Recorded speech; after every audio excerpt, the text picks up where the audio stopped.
It's your boy Concert Viz 34, and today I want to talk about the Super Bowl halftime show. But before I get to that, my New England Patriots, 6 championships. Shout out to the Patriots.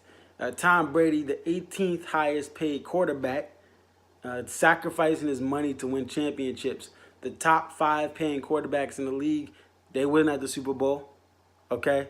You got to take pay cuts. You got to have a team. One receiver is not bigger than the entire team in football, and my Patriots did it again. We got some luck, Todd Gurley being hurt. Obviously, the Saints cause, that probably the Saints would have given us a better game with the experience of that team. But hey, man, a win's a win. That's life. You can't complain. You got to beat us like the Eagles did last year. So it is what it is. With that being said, I'm here to talk about the halftime show. And goes hand in hand with an issue that I see with consumers since we have so many options. It's the laziness of consumers, the high school, elementary school mindset of human beings when it comes to the Super Bowl halftime show. It also comes when it comes to just Grammys, when it comes to the Rock and Roll Hall of Fame. Don't give something more power than it deserves. If you don't like something, don't watch it. It's plain and simple. And the funny thing is, people complain about the Super Bowl halftime show every year. Oh, we got to have fish. Yeah, fish. You really want fish in the halftime show, bro? That's going to put people to sleep. And I love jam bands. Oh, we got to have this. We got to have, Tool, man. We got to have, like Roger Waters. John Dix changed the channel. Good job. Let's give John a hand. He actually exercises his freedom. And sometimes we live in such bubbles of social media that we think that we have to watch something for the fear of missing out, for the fear of not seeing it. And if you don't like something, if you know you're not a Maroon 5 fan, change the channel. That's number one. And that's what's funny. And it's the same thing with a lot of people that think their favorite band should have a Sirius XM radio channel, or their band should be in the Grammys, getting a nomination. They should be in the Rock and Roll Hall of Fame. The beauty about 2019 is if something is not nominated for a Golden Star, that's all the Grammys are. Oh, you get a Golden Star because these people in Hollywood that are disconnected with Hollywood complain about Trump and all his policies, and yet they're more disconnected with what they have to do than what Trump is. All right, that's a whole different thing. But I'm saying, man, people complain about, the politics, this, and that. And then they go to the movie people, and the movie people are more disconnected with demographics than anything. But that's a whole, let me stop. I'm going to get lost. This is getting too political. But do not give credit, change the channel. The other thing is, you have the ability to mute the halftime show. You can put on a podcast. You can put on a funny video. You could just look at the Twitter feed, which was funnier than the show.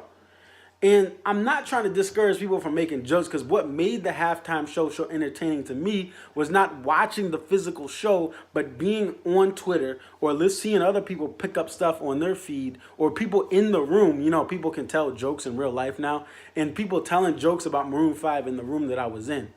That's what made it entertaining, and even how awful it was when Adam Levine takes off his shirt, and you're like, bruh, you just saying 10 years ago, bruh. Like, just stop it. Girls being repulsed by Adam Levine taking his shirt off. That was entertaining in the room I was in. But don't give power to the Super Bowl. Don't give power to the Grammys. Don't give power to the Rock and Roll Hall of Fame. You can change the channel and watch a documentary on your favorite band. You can change the channel and watch a YouTube video of someone who recorded a show of a new artist you want to check out. You do not have to sit down for the Grammys, the Golden Globes, for the Super Bowl halftime show and see it. That's number one. You can ignore it. Number two is this stupid idea of thinking your band needs to be in the halftime show. Oh, really? So you want your band to do 30-second clips of their music in a halftime show for what? So everyone gets to notice it? Guess what? Your friends don't like Dave Matthews Band, okay? They're never going to like Dave Matthews Band unless they go to a show and they actually are open. If they close their mind, they're not going to like it. Your husband is not going to like Dave Matthews Band. Your wife is not going to like Dave Matthews Band. If they take care of the kids, if they have a good paying job, and you get along with their in-laws, stop trying to justify, they got to like this, da-da-da-da-da-da. Guess what?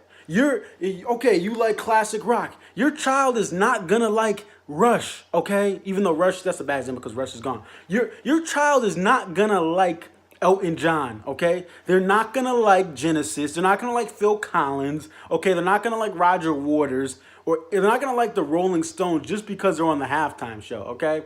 And matter of fact, some of these bands, like the Rolling Stones and Springsteen, were on halftime show. Were there a bunch of millennials that said, "Hey, that changed my mind. My dad's been pushing this band down my throat for 15 years, and then I saw him on the halftime show, and that was the come to Jesus moment."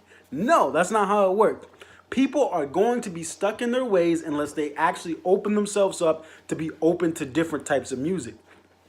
So don't try to force feed, the national public a certain band you like, and saying, "Oh, if they're on this show, everyone's gonna just magically be fans." No, we see what happens with politics, with sports, with music. If someone doesn't like it, they don't like it. Okay, people hate the Patriots. The Patriots bring together people from different political views in hostile states. I mean, you have battleground states that everyone can say, "You know what? I don't agree on this with you. I don't agree on that with you, but we freaking hate Tom Brady." I mean, you gotta think the Patriots, you gotta think the Golden State Warriors and the Pittsburgh Penguins for bringing together people of different backgrounds, of different races, of different orientations, just to hate on them and agree on one thing. That's what I mean. I hate the Penguins, and I have people I don't agree with on everything. They hate the Penguins too. We're cool. I'm a Flyers fan, but the point is, don't think that a halftime show is magically going to catapult your old band down the tube. I mean, down into, oh, everyone's going to love them now. Okay. And matter of fact, the funny thing is that even if it does, then all those fans get mad that there's a bunch of new fans getting into this band. So you can't. It's a lose-lose for the hardcore fan. But hardcore fans, stop forcing a band down people's throat and say, "Oh, they got to be this." And what's funny is, again, being this a primarily Dave Matthews Band channel, the Dave Matthews Band has played two full shows. The tough thing about these weekends is your favorite artist will maybe play 30 seconds before a commercial. They may be in a local festival. So like the day before the Super Bowl, they have a bunch of people in the State Farm Arena, which is in downtown Atlanta. Your favorite artist may do one song. Cardi B, if you like Cardi B, she may only do a dance with Robert Kraft, and that she gets off the stage. So your chances of your favorite band or your favorite artist having a spotlight of a full show in a weekend of March Madness or the Super Bowl or the Stanley Cup Finals when they're playing in like one of the cities and they have a kickoff show or whatever. It's very rare. But the funny thing is, Dave Matthews Band fans, I am one of them.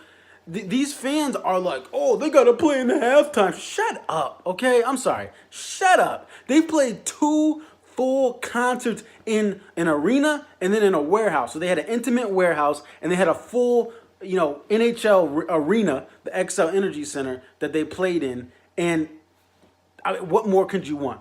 And that's number two. So number one, again, you have the choice to change. Stop being restricted. Number two, stop forcing your band down the throats of people who choose the halftime. Number three is people who think they want to get rid of the halftime show.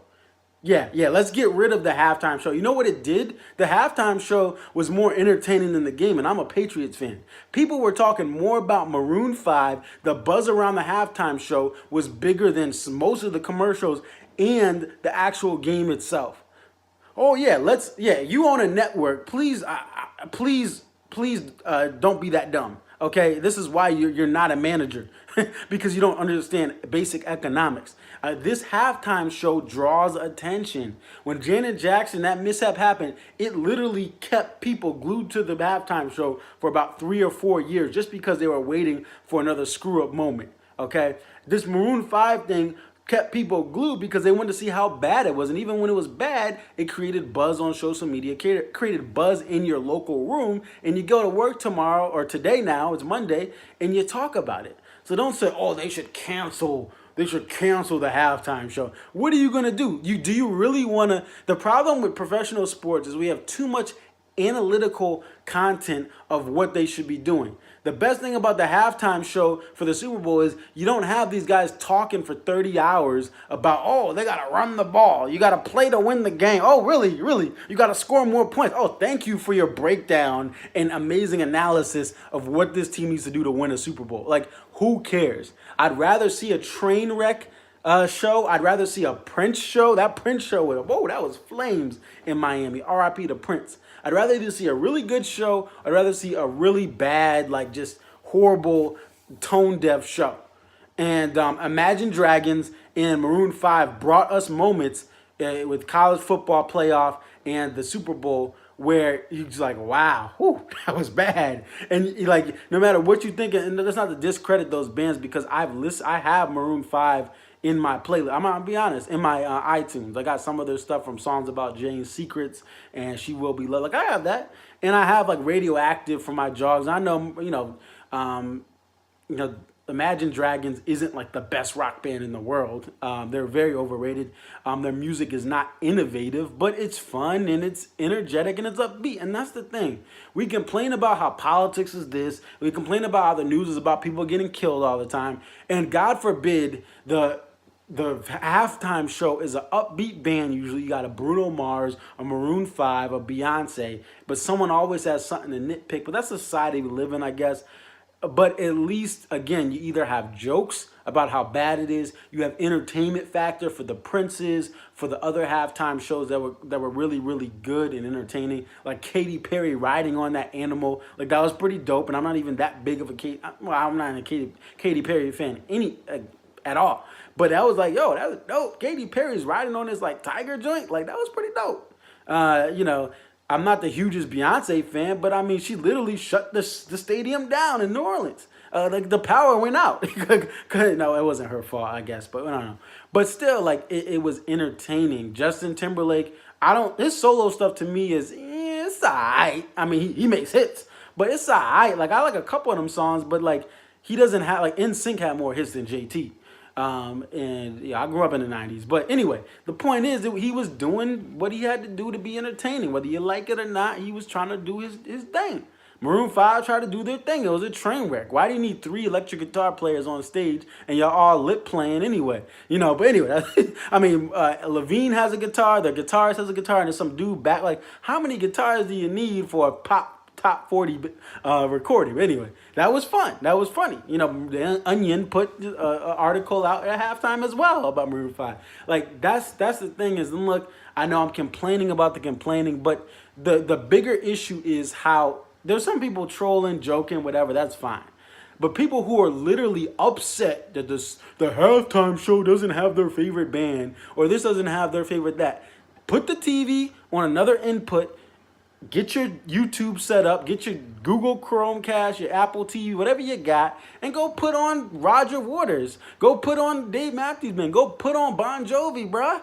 Like, go put on 50 Cent. Just put 30 minutes of your favorite artists on instead of complaining about the halftime shows. The same thing with all the Dave Matthews Band fans. Oh, they got to have DMV radio. Guess what? Go sign up for Spotify. You can get a bunch of stuff that wasn't even played on DMV radio because the playlists are so generic and basic.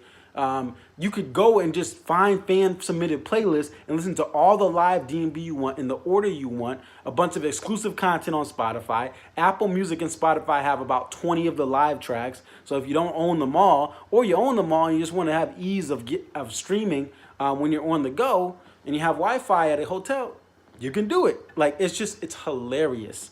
But, I mean, again, some people take it too serious. So, the Super Bowl halftime show is what it is. Either enjoy the train wreck, or if you really liked it, enjoy that as well. Don't complain about it. If you don't like it, switch the channel and stop forcing your favorite band down people's throat. Jesus Christ. Like, Jehovah's Witnesses have nothing on some of these hardcore fans of Dave Matthews Band and, Pearl Jam and Fish and just any band in general. I mean, it doesn't matter. Any rock, country, whatever. Like, people want you to like their band. Oh, please, what? This man who comes into my life, I'm single. This woman who comes into my life and I'm single. They love me for who I am. They're a great father. They're a great mother. I get along with their family too. But because they don't like my favorite band, I can't hang with them. Like, that's a problem. Love life. music, enjoy the music you like, turn away from the music you don't like. That's what it's all about. It's your boy ConcertViz34. Definitely like, comment, subscribe. YouTube ConcertViz34. Same thing with Twitter and Instagram now. ConcertViz34, both of those. Thank you for watching. I'm out. Peace.